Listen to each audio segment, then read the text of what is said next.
2017 সালের 1 জানুয়ারি জাতিসংঘ মহাসচিবের দায়িত্ব নেন পর্তুগালের সাবেক প্রধানমন্ত্রী অ্যান্তোনিও গুতেরেস।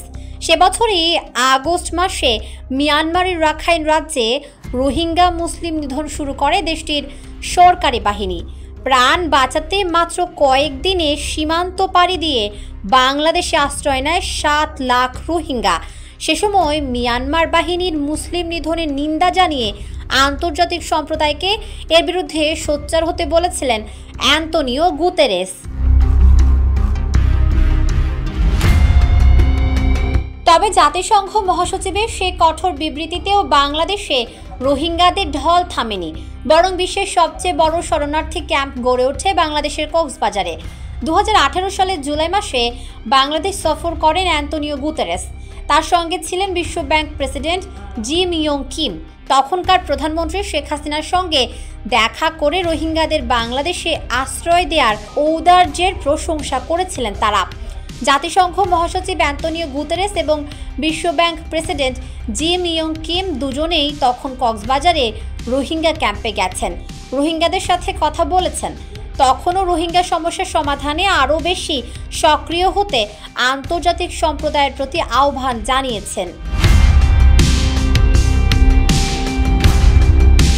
রোহিঙ্গা সমস্যার সমাধানে জাতিসংঘের দিক থেকে আর কোনো দৃশ্যমান সক্রিয় উদ্যোগ দেখা যায়নি, বরং বাংলাদেশে রোহিঙ্গাদের আরও কতটা ভালোভাবে রাখা যায় সেই চেষ্টা করেছে।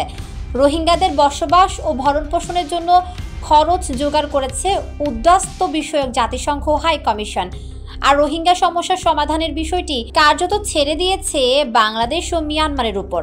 বাংলাদেশ ও চীনের মধ্যস্থতা নিয়ে এই সমস্যার সমাধানের চেষ্টা করেছে, কিন্তু সফলতা আসেনি। জাতিসংঘ মহাসচিব অ্যান্তোনিও গুতেরেস প্রথমবার রোহিঙ্গা ক্যাম্প পরিদর্শনের পর আরও প্রায় 7.25 বছর কেটে গেছে। বাংলাদেশে আশ্রয় নেওয়া রোহিঙ্গার সংখ্যা দাঁড়িয়েছে প্রায় 12 লাখ। এমন সময় আবার রোহিঙ্গাদের দেখতে এলেন অ্যান্তোনিও গুতেরেস, অর্থাৎ কক্সবাজারে এটি তার দ্বিতীয় সফর। প্রথমবার কক্সবাজারে তার সঙ্গে ছিলেন বিশ্ব ব্যাংক প্রেসিডেন্ট জি মিয়ং কিম। এবার তার সঙ্গে বাংলাদেশের অন্তর্বর্তী সরকারের প্রধান উপদেষ্টা ডক্টর মোহাম্মদ ইউনূস। আন্তর্জাতিক অঙ্গনে সুপরিচিত ডক্টর ইউনূসের কারণে জাতিসংঘ এবার রোহিঙ্গা সমস্যার সমাধান করে ফেলবে, এমন একটা কথাও চাউর করেছে কোনো মহল।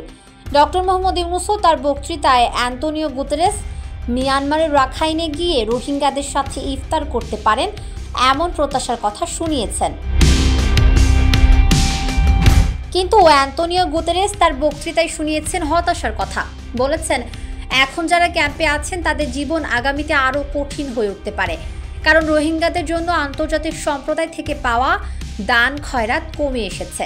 রোহিঙ্গারা যাতে বাংলাদেশে আরও ভালো পরিবেশে আরও ভালোভাবে বসবাস করতে পারে সেজন্য আন্তর্জাতিক সম্প্রদায়কে সক্রিয় হওয়ার আহ্বান জানিয়েছেন তিনি। খেয়াল করে দেখুন, এখানে কিন্তু জাতিসংঘ মহাসচিবের মুখে রোহিঙ্গা সমস্যার সমাধানের কোনো উদ্যোগের কথা নেই, রোহিঙ্গাদের মিয়ানমারে ফেরত পাঠানোর কোনো কথা নেই, শুধু রোহিঙ্গাদের বসবাসের পরিবেশ উন্নত করার কথা আছে।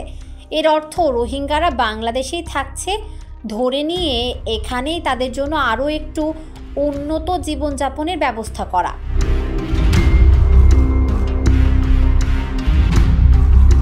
আসলে এটি হওয়াই স্বাভাবিক। অ্যান্তোনিও গুতেরেস জাতিসংঘ মহাসচিবের পদে যোগদানের আগে সংস্থাটির উদ্বাস্তু বিষয়ক হাই কমিশনের প্রধান ছিলেন 10 বছর। তাই উদ্বাস্তুদের জীবনযাপনের বিষয়টি তিনি ভালো জানেন। মূল সমস্যার সমাধানের কোনো শক্তি জাতিসংঘের হাতে নেই।